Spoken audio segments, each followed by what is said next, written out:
Hola chicos, química, tercera lección, el noveno capítulo y último de esta lección, que ha versado toda la 3 sobre los estados de la materia. Y hemos visto progresivamente el sólido, el líquido, el gas y, por último, el plasma. Normalmente se le deja siempre apartado por su poco impacto en la vida real. Bueno, pues parece ser que no es tan poco, porque está presente en sitios donde sorpresivamente no creíamos que fuera plasma. Por lo visto, el interior de una llama, de una hoguera, es plasma. Pero vamos a ver primero qué se entiende por plasma. Nos limitamos a sencillamente el libro,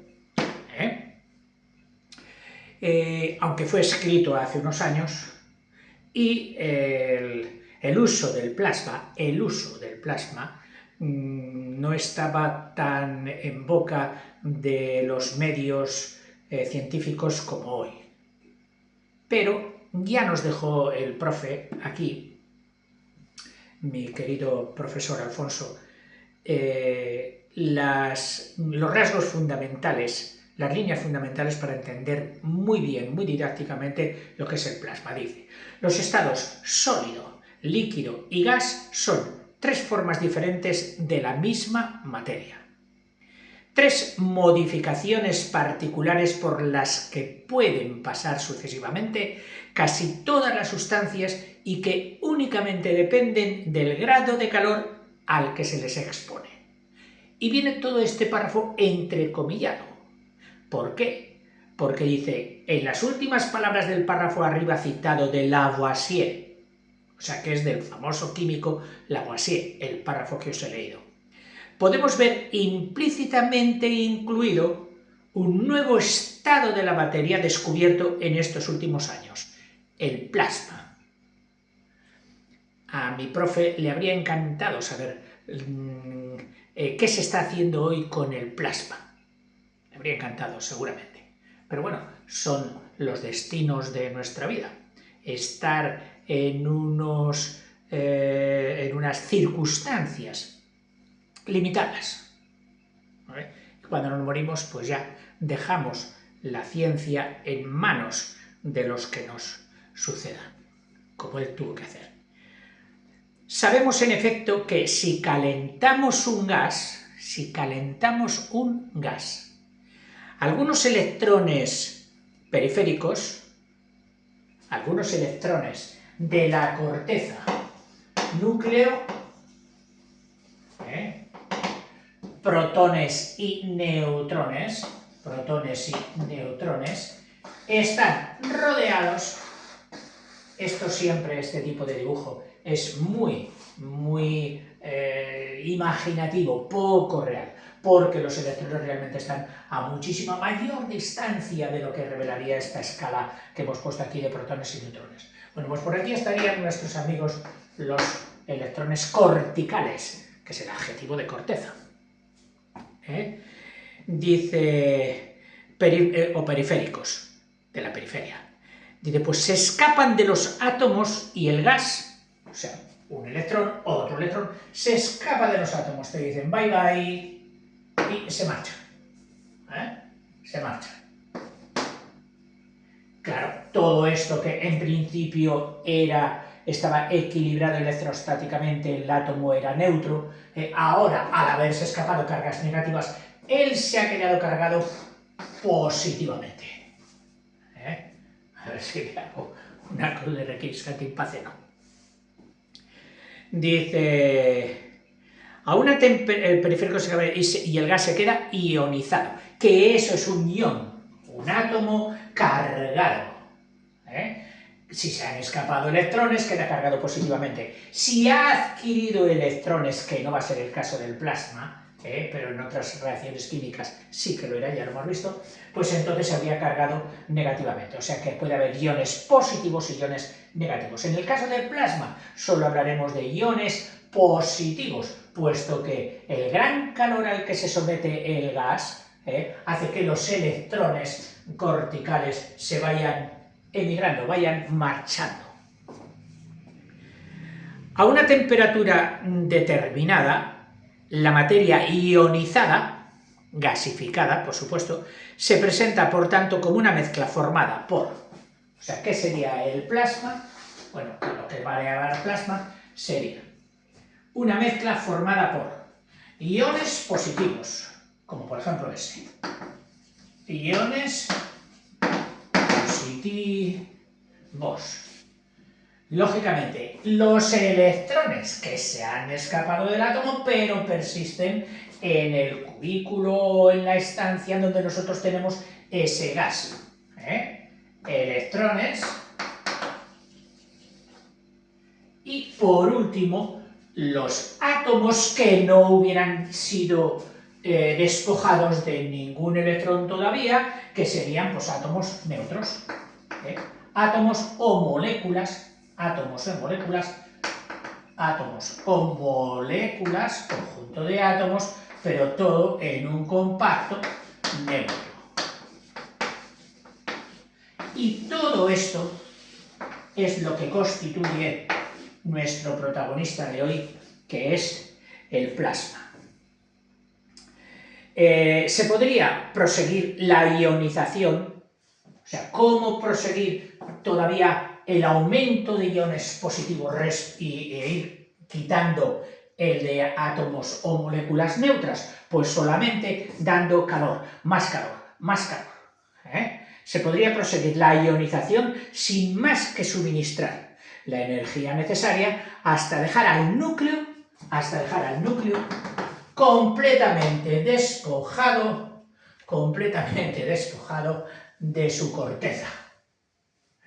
Se han quedado aquí, a base de dar energía y energía, han emigrado todos los electrones y se han quedado aquí solamente el núcleo, compuesto por protones y neutrones. Eso sí, altamente ionizado, altamente positivizado, ionizado, positivo. Se podría proseguir suministrar energía necesaria hasta dejar al núcleo completamente desnudo de los electrones corticales.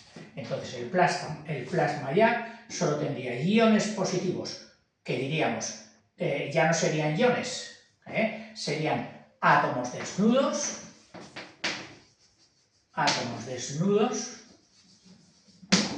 electrones,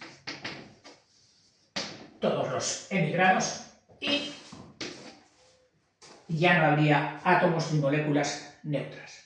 O sea, este sería un plasma altamente ionizado, con abundantísima energía que le hemos dado. Un fenómeno de este tipo se produce en el interior de las estrellas, en las cuales la temperatura llega a alcanzar de 20 a 30 millones de grados. O sea, en las estrellas la temperatura está entre 20 millones y 30 millones de grados Celsius. Esa temperatura está en el interior de las estrellas. La presión, ¿cómo se puede explicar esto? De que en el interior de una estrella, aquí en el interior, esté el gas, los núcleos ionizados, con unas temperaturas tan elevadas, y no se escapen por efecto de esa energía que tienen. Pues porque las capas externas del astro, de la estrella, las capas externas, ejercen presión sobre el núcleo de la estrella, que es donde están esos átomos desnudos. La presión de las capas exteriores del astro es tal que los núcleos desnudos, los átomos desnudos, bueno, aquí he puesto átomos, pero en realidad serían núcleos. Y ya no hay por qué llamarle átomo, porque para átomo habría de darse siempre la conjunción de núcleo y corteza. Eso sería un átomo, aquí ya no hay por qué llamarlos átomos, así que disculpad, serían núcleos desnudos. Pues estamos hablando de esos núcleos desnudos que estarían en el interior de una estrella. Dice, en lugar de escaparse del gas en forma de gas nuclear, en lugar de escaparse estos núcleos desnudos en forma de gas nuclear y marcharse por ahí, dice, se aproximan por la presión que ejercen las capas exteriores y dan origen a un cuarto estado de la materia, el plasma. El plasma, en el núcleo de los astros y de las estrellas. Es más, detectores de plasma, que los hay, los han hecho los científicos, instalados en satélites artificiales, han comprobado la existencia de plasma en los espacios intergalácticos, que antes se consideraban vacíos, y ahora se ha visto que están constituidos por plasma. La consecuencia de la ionización positiva, de despojarse de todos los electrones, es permitir a los núcleos aproximarse más unos a otros. Claro, los núcleos que antes tenían corteza, y aquí estaban los núcleos, si les quitamos la corteza, ¿qué hacen los núcleos? Aproximarse unos a otros, aproximarse unos a otros. Dice, han sido destruidas las cortezas electrónicas y es característico del interior de los astros. Se dice que un gas está en estado de plasma cuando, por haber sido privado de todos los electrones, o algunos de todos o algunos de sus electrones por ionización, sus núcleos están mucho más próximos entre sí que en cualquier estado normal. Respecto al átomo de hidrógeno, si este fenómeno, esta teoría, estas tesis, las llevamos concretadas, vistas en el átomo de hidrógeno, la ionización total, es decir, encontrar el núcleo desnudo, es mucho más fácil de conseguir, puesto que solo tienen un electrón periférico. El átomo de hidrógeno tenía núcleo, un protón, neutrones, ninguno, el átomo de hidrógeno, electrones, uno. Si nosotros a este electrón logramos a base de calor que emigre, se queda el protón desnudo. El núcleo, que en este caso es un protón, totalmente desnudo. El cinturón de Van Allen en nuestro planeta Tierra.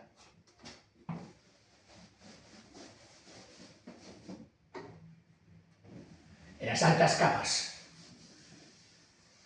de la atmósfera de nuestro planeta Tierra, en las altas capas de la atmósfera, entre 200 y 300 kilómetros, entre 200 y 300 kilómetros, pues ahí es una zona totalmente ionizada y está formado este cinturón principalmente por plasma de hidrógeno, es decir, núcleos de hidrógeno con electrones de hidrógeno, pero sin formar átomos, ionizados. Los núcleos sueltos y los electrones también. Se puede decir, por tanto, que el plasma o cuarto estado de la materia, que también se le conoce así, cuarto estado de la materia, ocupa el primer lugar en abundancia en el universo, ya que se estima que más del 99%, es decir, casi toda la materia existente, lo constituye el plasma o gas nuclear, que también se le suele llamar así, plasma o gas nuclear, constituido por núcleos fundamentalmente, ya que los electrones han emigrado.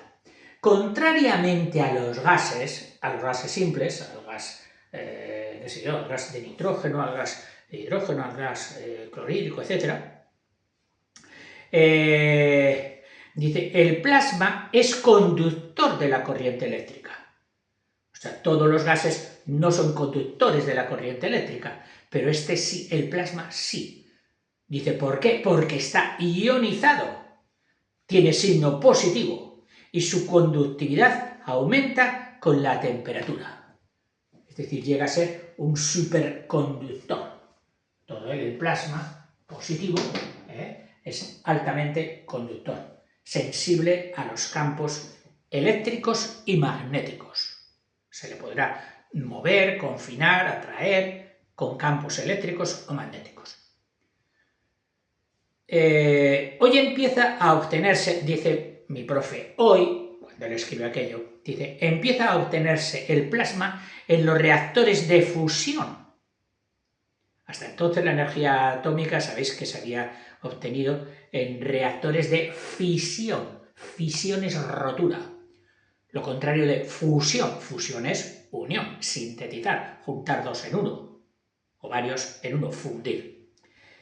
Dice, se está utilizando en los reactores de fusión para su utilización en forma de energía H, la famosa energía H, H del hidrógeno, o energía termonuclear con fines pacíficos.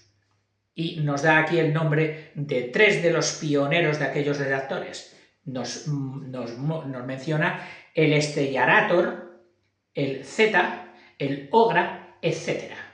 En estos aparatos, el calor elevado necesario para aproximar los núcleos que se pretende unir produce una gran agitación de plasma que tiende a expansionarse. Es decir, por haber quitado los electrones, los núcleos desnudos tenderían a expansionarse por la gran energía que tienen. La energía da movimiento cinético y estos núcleos también, y más siendo todos positivos del mismo signo, tenderían a alejarse, a expansionarse. ¿Cómo lograr que permanezcan uniditos ahí? ¿Cómo lograr que permanezcan unidos esos átomos que, a pesar de tener todos carga positiva, los queremos juntitos? Pues mira, sería atrapándolos con algo. Pero con esas temperaturas enormes que se consigue, ¿qué material es capaz de mantenerlos apretados? ¿Materiales? Ninguno. ¿Cómo los obtendremos? Pues si ellos son de carga positiva, pues logrando un espacio que les rodee, circundante,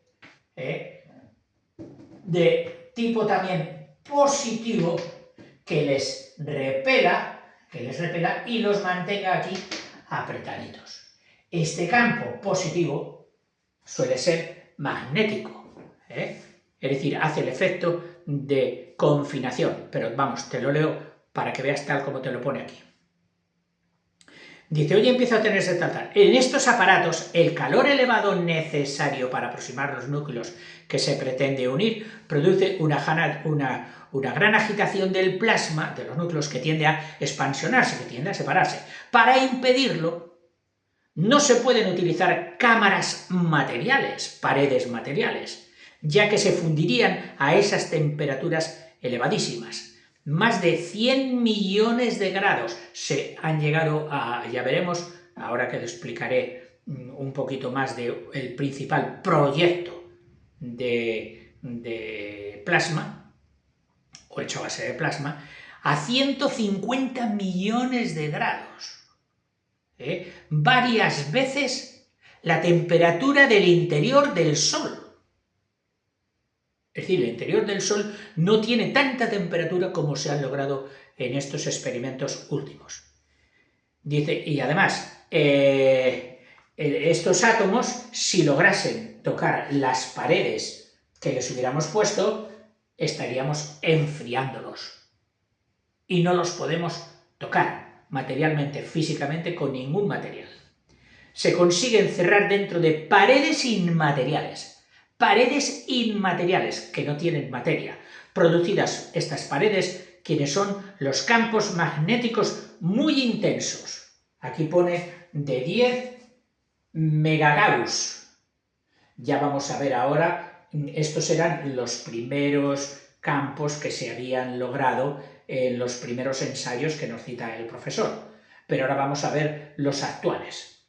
Dice que obligaban a las partículas cargadas a moverse en un círculo de pequeño radio, con 10 megagrados. Bueno, te voy a dar una ligera idea, porque aquí ya además te animo a que entres en las redes y busques con estas palabras que te voy a decir ahora. La primera palabra, una palabra latina, iter. Iter significa camino. Camino. De ahí viene itinerario, itinerancia, de la palabra camino. Pues este proyecto, que está en marcha actualmente y que lleva varios años ya, está en la localidad francesa de Cadarache.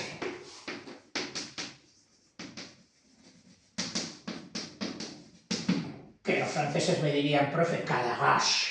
Bueno, pues Cadarache. Está llevado, soportado su presupuesto, pretendido, iniciado, por unos 30 países, que son fundamentalmente los países todos de la Comunidad Europea en bloque, más otros países que serían, o sea, la Comunidad Europea, más Estados Unidos,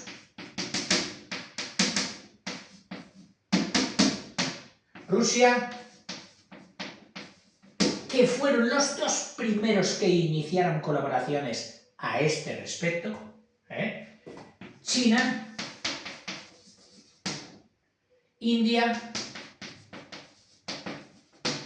Japón, todos los tecnológicamente potentes. Corea del Sur,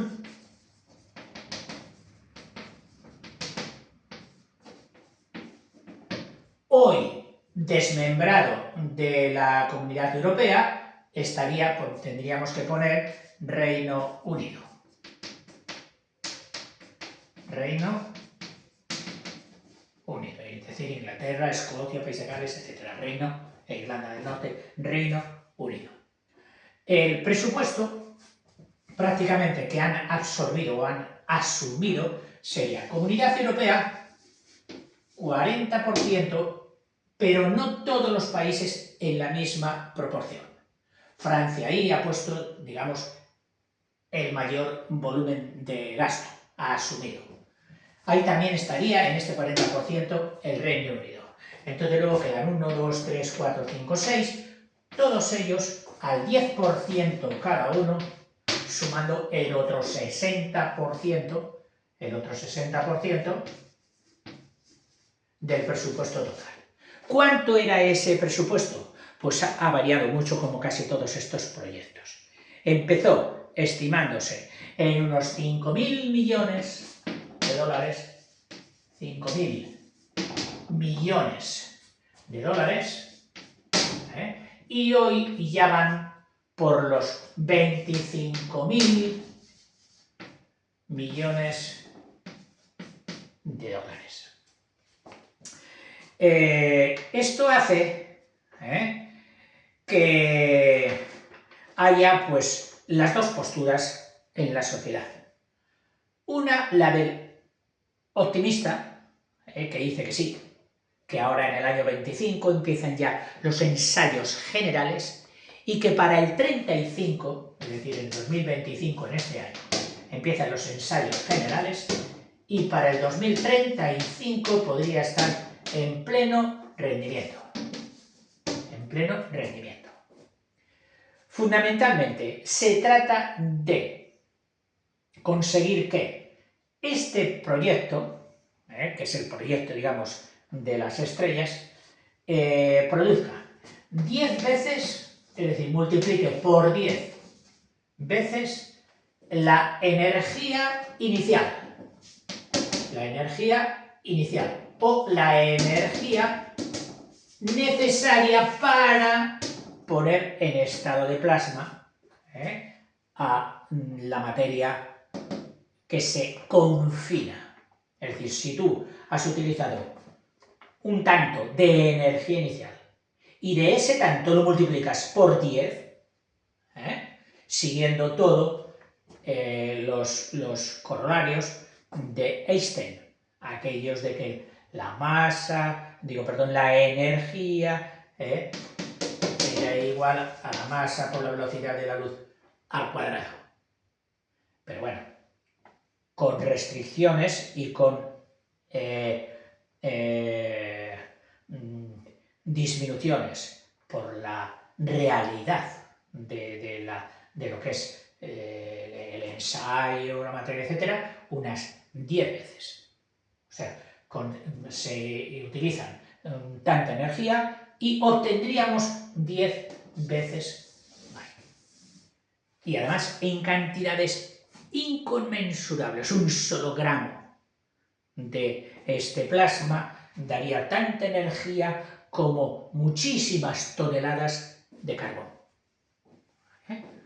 Sería ya una energía inagotable.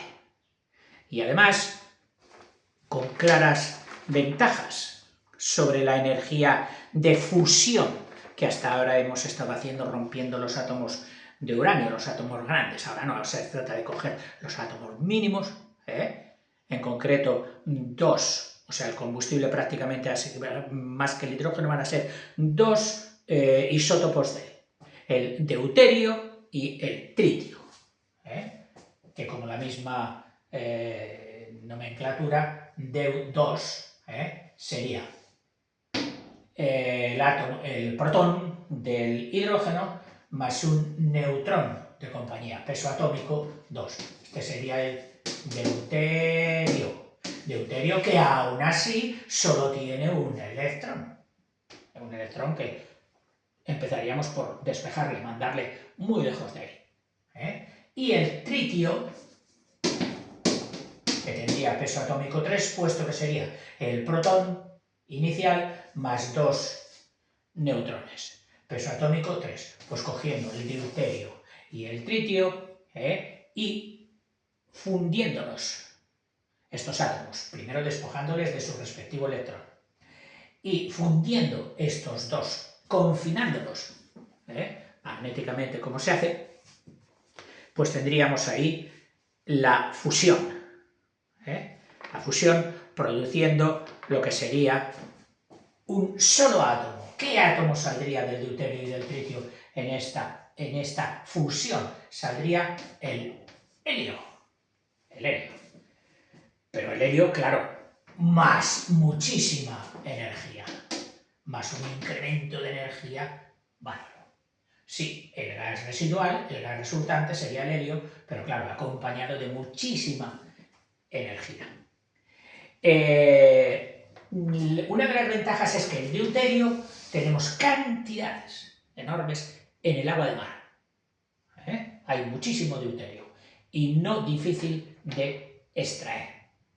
Acordaos del agua pesada que se necesitaba para ralentizar la fusión en aquellas primeras etapas precedentes a la explosión de la bomba atómica.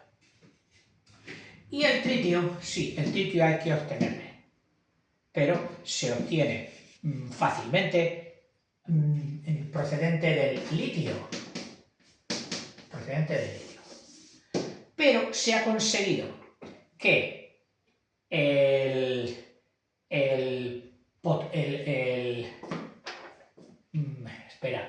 tokamak, que así llaman al donus gigante,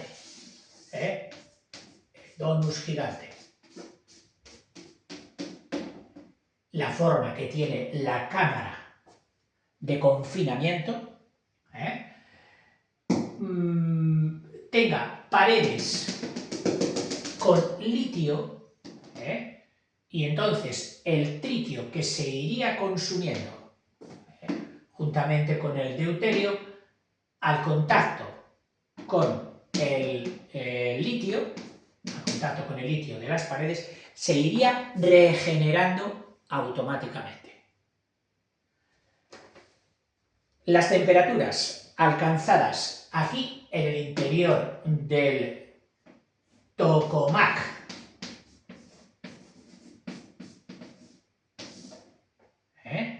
perdón, toca, acuérdate de tokamak, que así se llama esto, que viene de una palabra rusa, inicial, etc., del tokamak.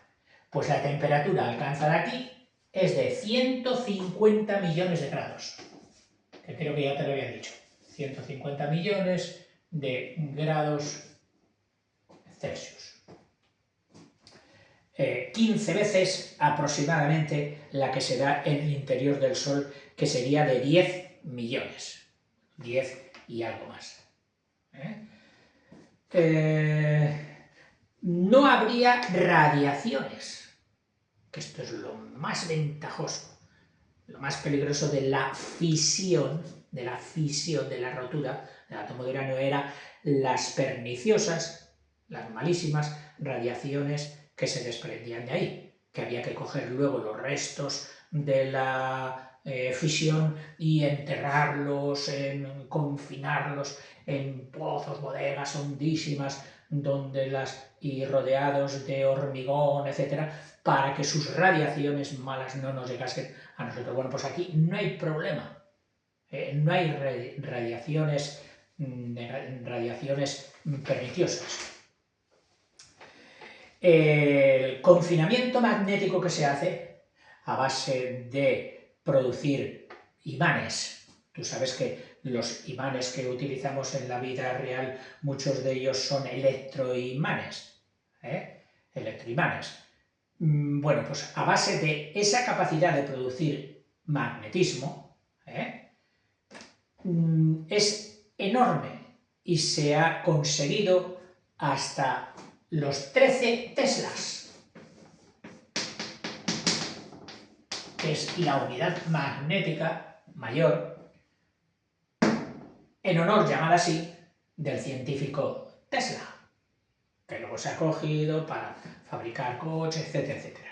Pero bueno, esta es la unidad de magnetismo. Hay otra unidad de magnetismo que era el Gauss. El Gauss. La relación entre el Tesla y el Gauss es que 10.000 Gauss son igual a un Tesla. La relación de 1 a 10.000 Gauss. Este campo magnético, para darnos una idea, es 250.000 veces, un cuarto de millón, mayor que el de la Tierra. Imaginaos el campo magnético enorme que se hace para confinar a los núcleos desnudos en la zona interna del tokamak, para que no lleguen a tocar las paredes, la zona externa. Ya te digo, yo te animo a que busques pues, palabras como ITER, palabras como tokamak, palabras como Cadarache, etc. Y podrás conseguir más conocimiento y más definición sobre esto, que yo solo he hecho que dar unas pinceladas, que yo las llamo las pinceladas cebo, las pinceladas para meterte el gusanillo y que tú sigas investigando. En fin, chicos, hasta aquí esta sencilla exposición del plasma, de ese cuarto estado de la materia, y de su principal uso hoy en pro de conseguir la energía que nos garantice al mundo entero un surtido fácil, abundante y sin peligro. Hasta luego, chicos.